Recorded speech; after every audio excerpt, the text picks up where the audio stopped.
I'm Yvonne Okwara Matole. Good evening. Our big story tonight, the Kenya Defence Forces marking the second anniversary of the El-Adde attack that left scores of soldiers dead after al-Shabaab militants overran an AMISON base in the town of El-Adde in Somalia. The event at the Eldoret garrison was a low-key one that even the media was not allowed into. At least 173 soldiers died in the El-Adde attack that has been described as the worst attack in Kenya's military history. The attack happened just moments after the dawn prayers at the camp that was being manned by an all-new battalion. The soldiers had moved in less than a week before the attack and had little knowledge of the terrain. An unknown number of soldiers remains unaccounted for since the attack 2 years ago, with several still being held captive by al-Shabaab.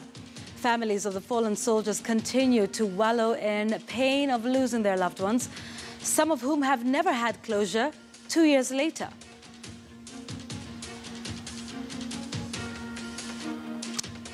And listen now to the mother of one of those.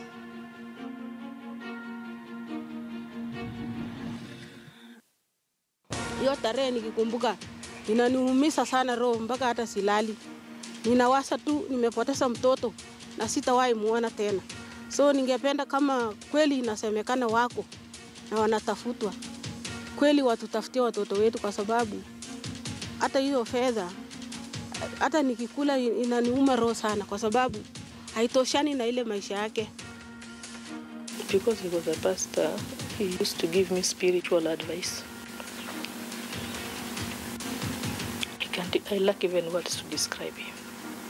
He was really a loving husband and a loving father to my kids.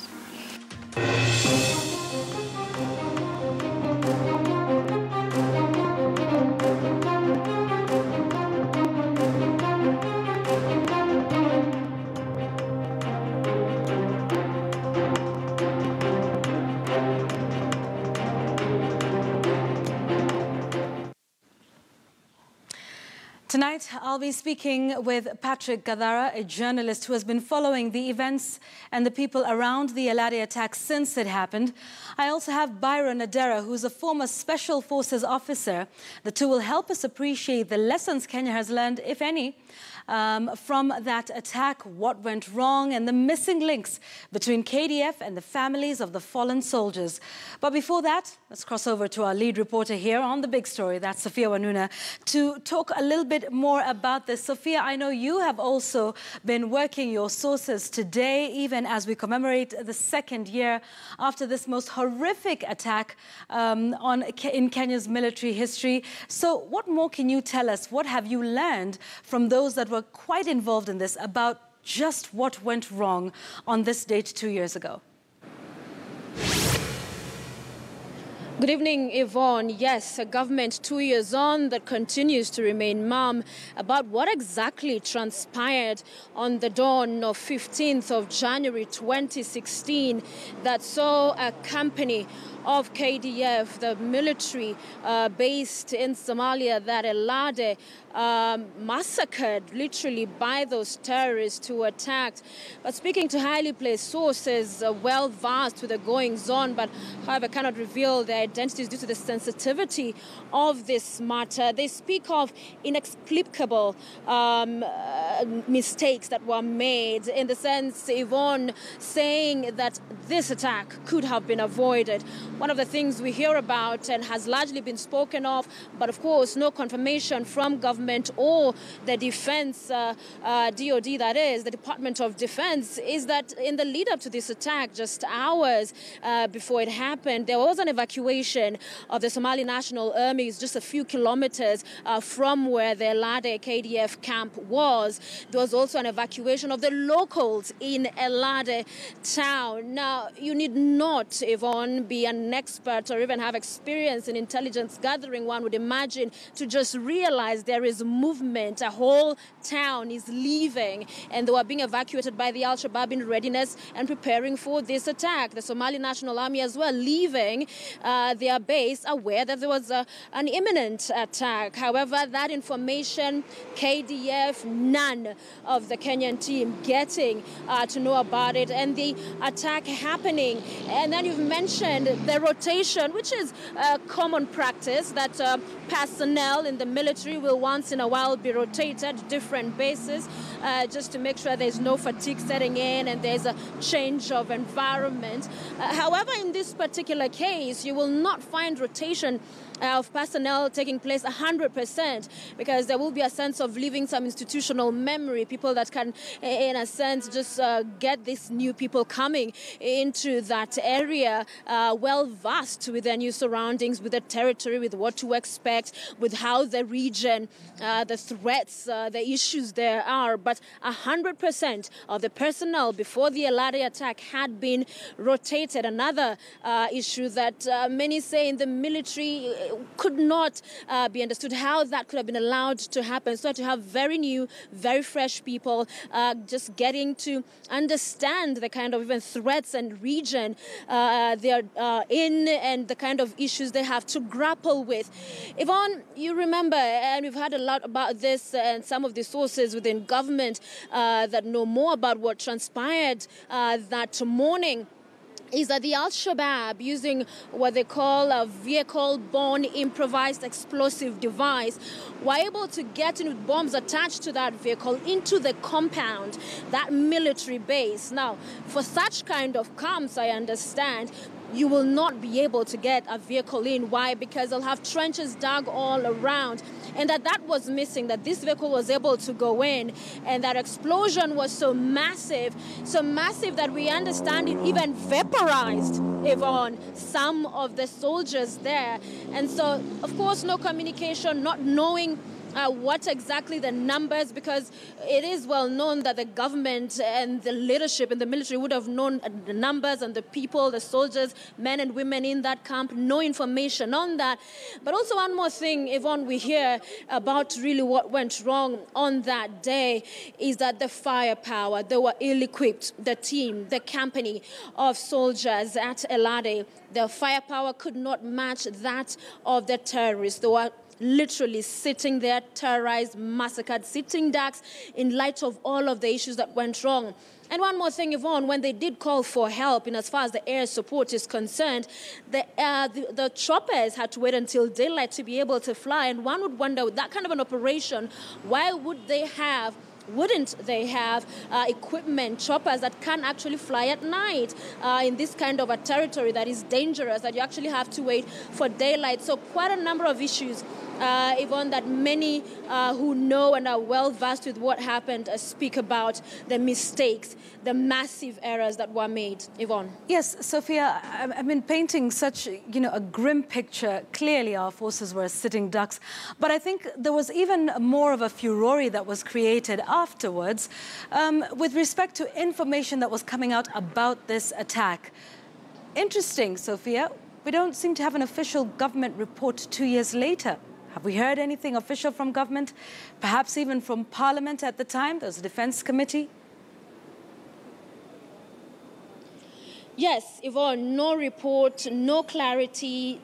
We don't know what happened, but speaking to our sources who understand what has been happening in the last 2 years, we understand the 11th Parliament, the Committee on Defense, did in fact prepare a report that offered a very harsh indictment on our military, a report that painted the leadership very poorly, that in fact there had been, as I said, massive failures, that this attack could have been avoided, that the manner in which everything was handled was wrong. And a report that really just raised and brought about all of the ills within the military. But despite this draft report being prepared, it has been sat on, it has been shelved, and we hear that it's some of the leadership within the DOD, knowing, getting an inkling of what was held in that report, frustrated any effort to ensure that this report did not in any way see the day of light. So Yvonne, yes, there was work done, but we don't know what that is. We don't know what was put in that report. All I understand is that there was information and details that would have painted a grim picture, perhaps even worse than what we know now. But Yvonne, one of the things at the time and since when there's been calls for accountability from the government, the narrative from the government and from the Department of Defense has been, you don't want to talk about the numbers, you talk about the numbers, you're buying and going to the narrative of the terrorists. You are painting for them a picture of victory, so that if you say 100, if you say 120 were killed, then it's reaffirming the defeat suffered by Kenya. It's in a sense highlighting the victory by the terrorists. And talking about the failures or what has been done since to change or improve, again, they say we don't want to talk about that or highlight the same because, again, they argue it is information that could put the forces that are still out in service in harm's way, that some of this information could come back to haunt the KDF. So there is a narrative that, in a sense, this is information that should not be recklessly released or should not be put out there, is how government appears to see and read it. However, Yvonne, security analysts, argue that even in as far as fine, there is that which you cannot put out. But in as far as the numbers and for the families, and we heard that mother, to be able to at least hear from government something. This is a child, your child, you know, is putting their lives in danger, serving a nation, defending, and the government in which they do this for never says anything to them. And there's minimal information that is a huge failure. That is even lack of respect to the very bare standard of morality, Yvonne, and just understanding of one's being in service in the military. But also some analysts saying, Yvonne, as I hand it back to you, that there should be a law, like we see in some of these developed countries, like in the US, some of this classified information after a period of time is declassified. Because yes, there is information now because of the officers still out in service that cannot be released to the public, but after some time it should be made public. A full, clear picture should be painted for Kenyans. Yvonne. Yes, indeed. Thank you very much for that, Sophia Wanuna, just reminding us of this rather grim day in history and for speaking to your sources on that. You've raised a number of issues that we will get into with my guests tonight, Patrick Gadara and Byron Adera. So because Sophia has painted a great picture of that, perhaps you can just get some of those details on your screen about what really happened on the 15th of January 2016. Here's a look at just some chronological timelines of how this all unfolded on this very date 2 years ago. We'll have that on your screen in a moment. There you go. We just want to remind you that those figures, that 173 is a contested figure. To date, government has not given an official statistic of the number of soldiers that died, but we do know 38 escaped alive, and that is a figure that's been given from a UN report. 2 soldiers died later, obviously from injuries that were sustained in this attack on our forces in El-Adde at the camp. So this is just to remind you that the number of soldiers unaccounted for, still not known. That army base was overrun, as Sophia has quite vividly put it, and the military arsenal was seized by al-Shabaab. In fact, you know, there's a video that went around, I think, sometime after that, where they were parading all of the equipment that they had been able to take from the KDF forces during that attack. So just quickly, because I want to talk about something else that is rather important as well. And that the soldiers, like we said, were just 5 days old at the base. In fact, there had been talks to move the base or at least strengthen it, but clearly that never happened, sadly. It had been earmarked for closure before the attack.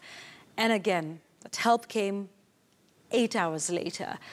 Huge gaps that took place in one of the worst days in the history. So now, this is where it gets important for us to start to put some context to this conversation. Remember, you know, Kenya went into Somalia in October of 2011 to supposedly rid us of the al-Shabaab menace.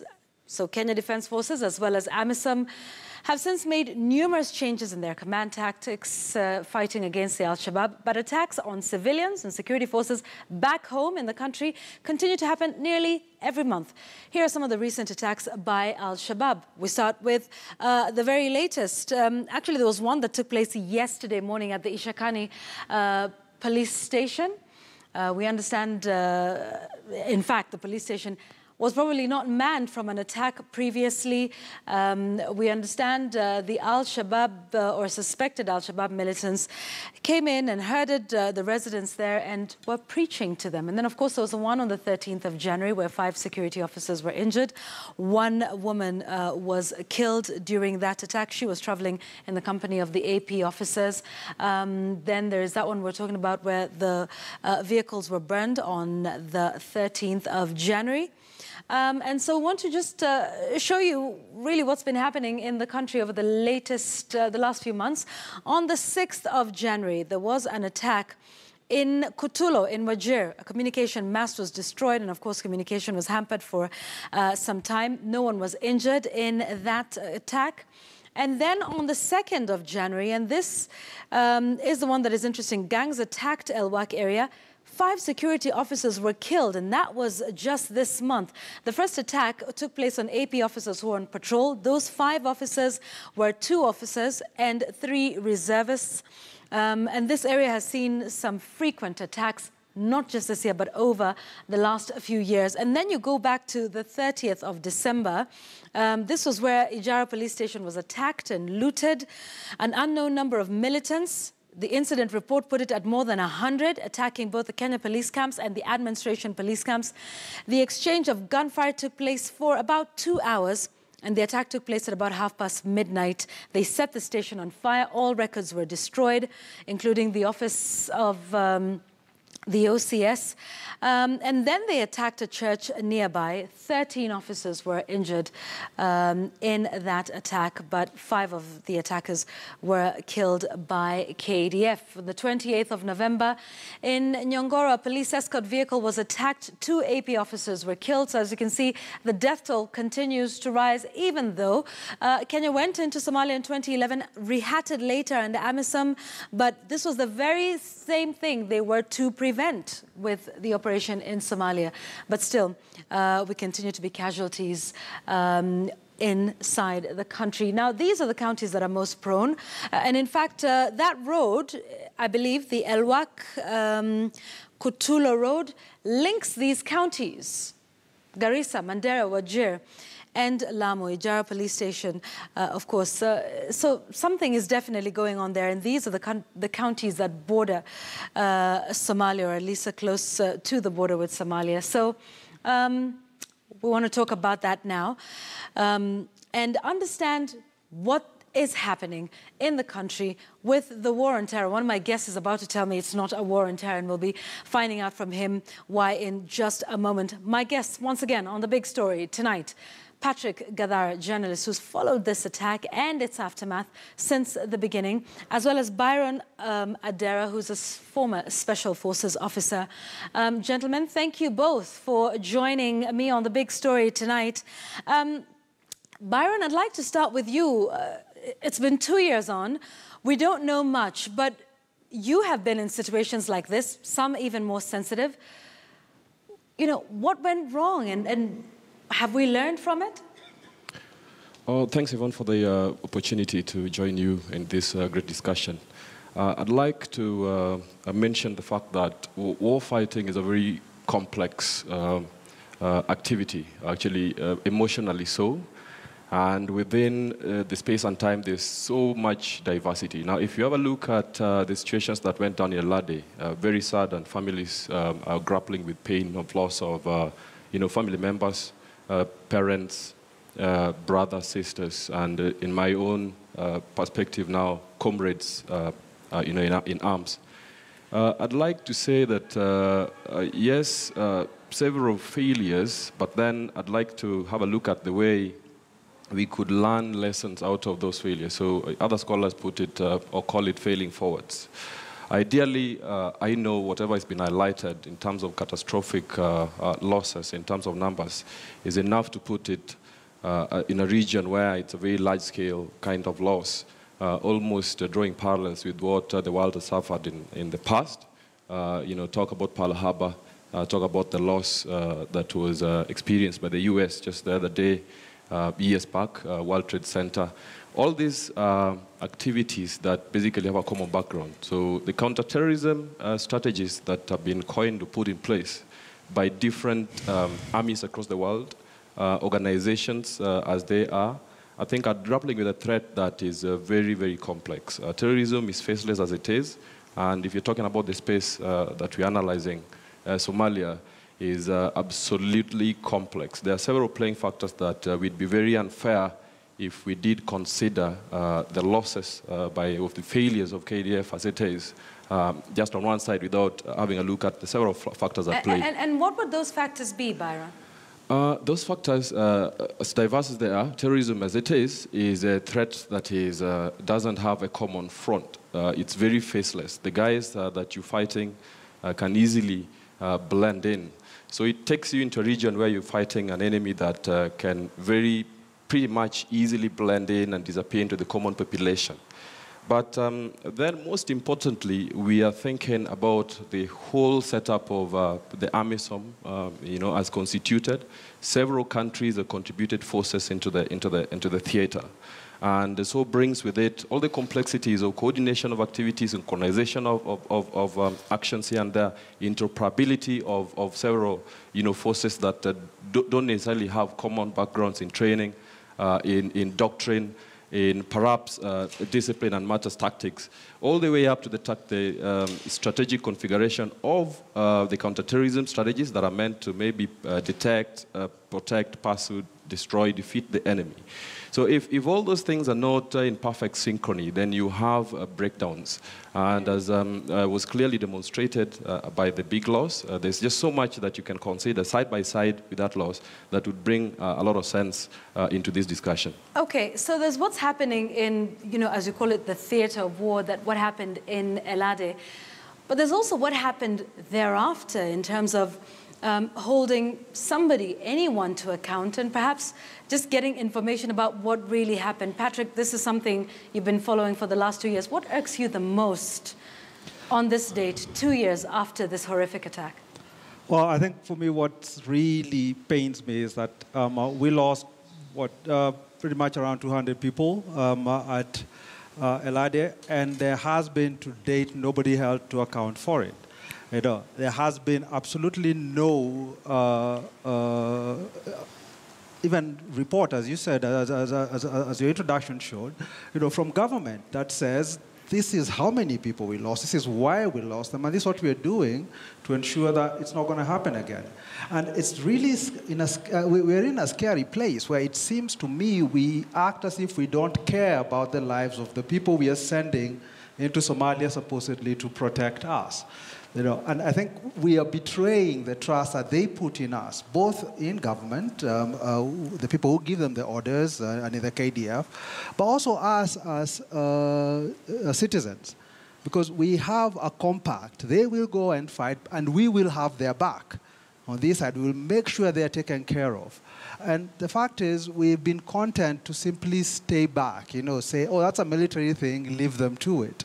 And we have not been insistent on holding the people whose job it is to ensure that our troops are well equipped, that they are protected wherever they are, that they can defend themselves, and even us, we task them with defending us. That those people, we are not holding them to account. It's not going to be the soldiers on the ground who will do this. They cannot go up to their officers and hold those officers to account. It is us on the outside, it's the public that should be standing up to hold them to account. And for too long, we've been buying into this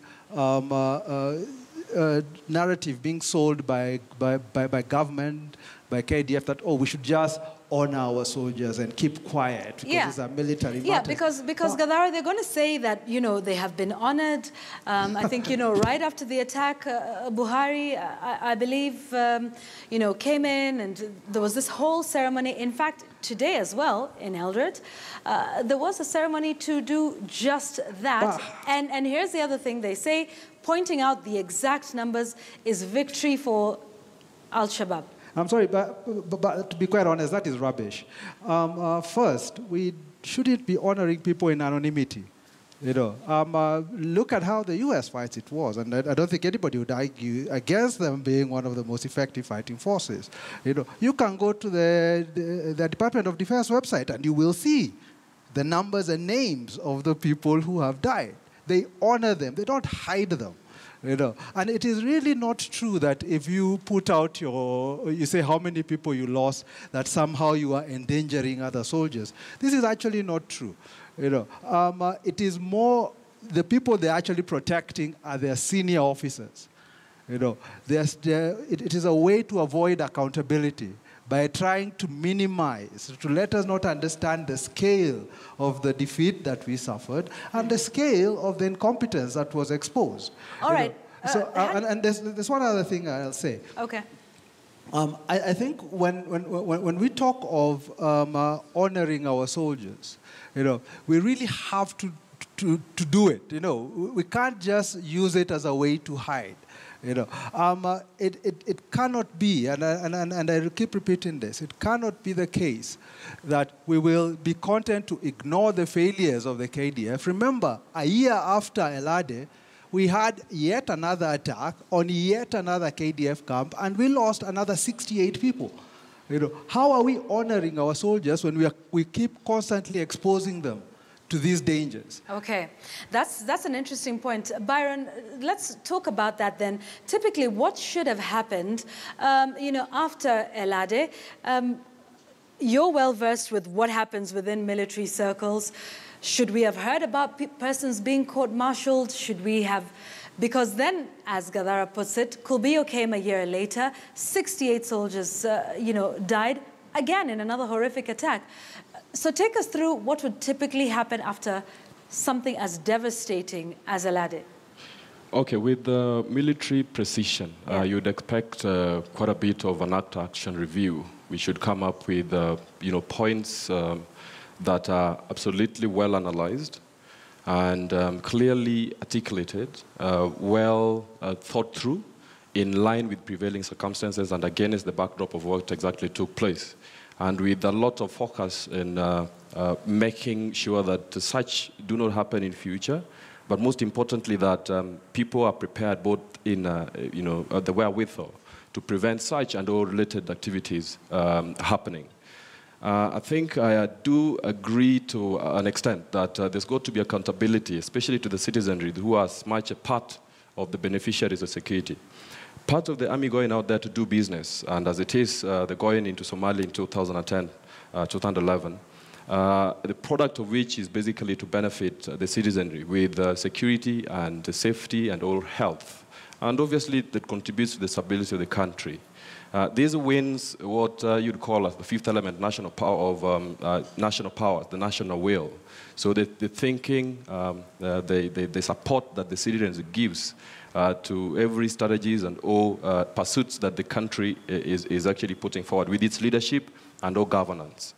Now, I do agree that the military may have gotten bogged down or stuck in the mud with the way it may have handled the incidents right within the scope of what happened, the El-Adde, the incident itself, and thereafter, the after-action review that benefited future likelihoods of such happening. And I do agree that the military, as I know it, is really keen on making sure that everything is done articulately, precisely, and with a lot of foresight. Now, the war fighting strategy has several components. It's more like having to review things over time, and it is not limited to having a strategy that's cast in stone that cannot be changed over time. We know very well that anything that has got to survive the test of time has got to be gone back to, reviewed, reappraised, and feelings, maybe delivery recalibrated, and expectations renegotiated. Now, I think with that, and in the same breath, the military has got to be very critical, self-critical, and I know that is something that's ongoing, it's happening. We've got to allow them the benefit of, doubt to allow us to think, put ourselves in the mental movies of those involved in the painful business of war fighting. Right, but how long would that take? I mean, because when you have an attack like El-Adde, and then you have Kolbio, and then we have the constant attacks, which we'll get to in just a short while here. I mean, you talk about military precision, but we would hope that our military would be, you know, quite dynamic in terms of you know, learning very quickly and being able to learn from their mistakes. I do agree, Yvonne, and that's why I said the military has got to take this with a pinch of salt, with a bag of fries. Yeah. That they've got to be, to protect themselves from their own idea of excellence. Mm-hmm. They've got to protect themselves from too much teamwork. Mm-hmm. They've got to protect themselves from, you know, their own, you know, what you'd call fortress mentality. That we know it all. And no learning can come from any other space. Learning can come from the citizenry. Yeah. But what's most important is that learning ought to have come from the experiences, the very, very sad experiences that we had in El-Adde. Right. It is not really great, especially when you feel the national will need to be on board and part and parcel of the war fighting. To have families that have suffered loss, talking about lack of information or improper management on the part of those who charged with delivering against very high reliability objectives, which is the protection of lives, you know, and obviously in the same breath being very sacrificial about it. I mean, we should be very happy and lucky to have people who can go out there and to commit their lives, right, an open check for the country. It's something that's really painful, so you shouldn't just look at those lives as numbers. And that's something that we should be very, very awake to. Great. All right, we want to take a short break. Gadara, I will give you a moment to respond.